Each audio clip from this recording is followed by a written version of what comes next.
আসসালামু আলাইকুম, নাজমা ব্লগে সবাইকে স্বাগতম। আজকে আমি করব নুডলস রান্না।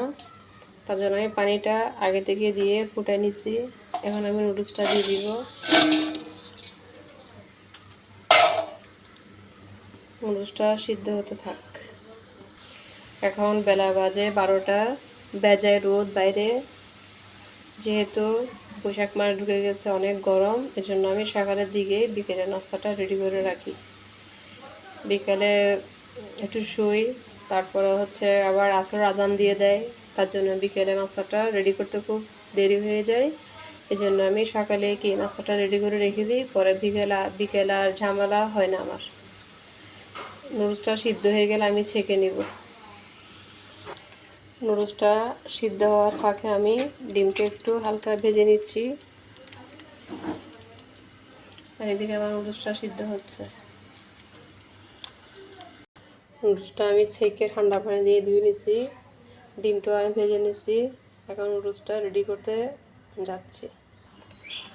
প্রথমে দিয়ে দিব তেলটাই বেশি দিব না, কারণ নুডলসে বেশি পরিমাণ তেল দিলে এগুলা গায়ে গায়ে লেগে থাকে, পরে খেতে ভালো লাগে না। এখন দিয়ে দিব পেঁয়াজ আর কাঁচামরিচ। পেঁয়াজ আর কাঁচামরিচ দিয়ে দিলাম। এগুলো একটু হালকা ব্রাউন কালার হয়ে আসুক।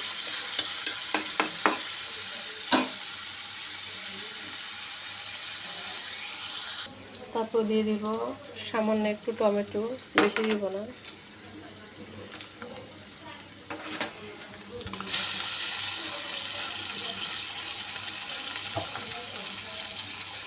তারপর দিয়ে দিব নুডলসের মধ্যে থাকে যে মশলা, এগুলো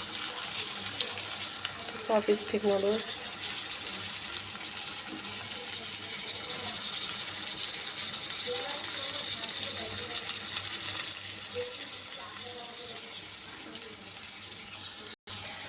তারপর দিয়ে দিব সামান্য পরিমাণ সস,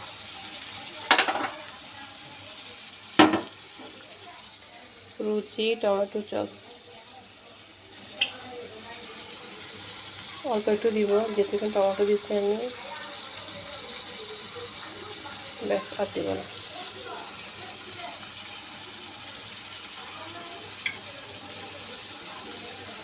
একটু মিশিয়ে নিই আমি।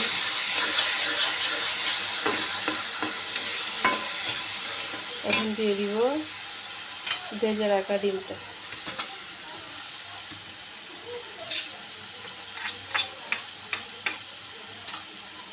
প্যানের মতো আটকে গেছিল, একটু ফোনটি দিয়ে নাড়াচাড়া করে নিয়েছি ডিমটা।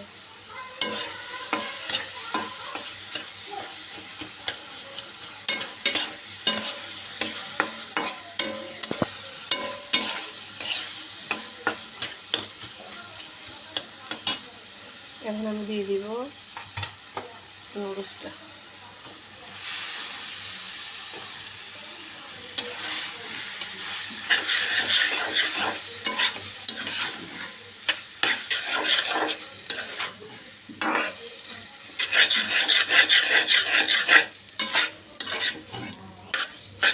বিকেল আরও নাস্তা আছে, কিন্তু যারা পছন্দ করেন না তারা এই নাস্তাটা খেতে পারবে। আর আমার স্বামী খুব নুডলস খেতে পছন্দ করেন, তার জন্য আসলে করা।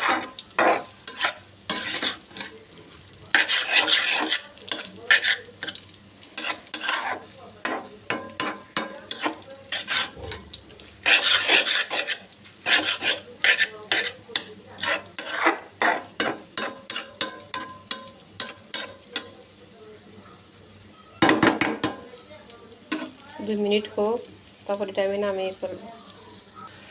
নুডলসটাতে আমি কোনো লবণ দিই নাই, কারণ সস আর যে প্যাকেটে যে থাকে মশলার, ওটার মধ্যে যথেষ্ট পরিমাণ লবণ থাকে, এই জন্য লবণ আমি দিই নাই। আমি চেখে দেখলাম যে লবণের পরিমাণটা ঠিক আছে।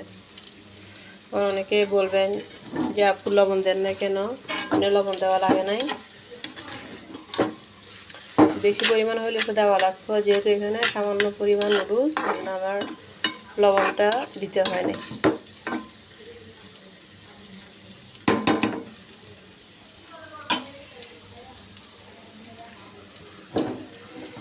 আর আমার স্বামীর বাড়ি হচ্ছে রাউজান, আমি তো চট্টগ্রামের মেয়ে, আমার নাম হচ্ছে নাজমা। সবাই জানতে চান, এই জন্য আমি সব ভিডিওতে বলার চেষ্টা করি। বাবার বাড়ি, শ্বশুর বাড়ি চট্টগ্রামে, আলহামদুলিল্লাহ। নুডলসটা আমার হয়ে গেছে, এখন আমি পরিবেশন করে নেব বাটির মধ্যে। এই যে আবার রেডি হয়ে গেছে মজাদার নুডলস। খেতে মাশাআল্লাহ খুব সুন্দর হয়েছে। আমি একটু খেয়ে দেখছি, আগে আমি কিছু রান্না করে একটু খেয়ে দেখি কেমন হয়, পরবর্তীতে সবাইকে জিজ্ঞাসা করি রান্নাটা কেমন হয়েছে। পরে যদি ওরা বলে ভালো, তাহলে খুব ভালো লাগে। আগে আমি একটু খেয়ে দেখি, কেউ দেখে না সেটা আমি একটু খেয়ে ফেলি। খাইছি, খিদেও লাগছে। মাশাআল্লাহ নুডলসটা খুব মজা হয়েছে। কমেন্টের মাধ্যমে অবশ্যই জানাবেন যে আমার নুডলসটা কেমন হয়েছে। ভিডিওটা আমি এখানে শেষ করছি। আল্লাহ হাফেজ, আসসালামু আলাইকুম।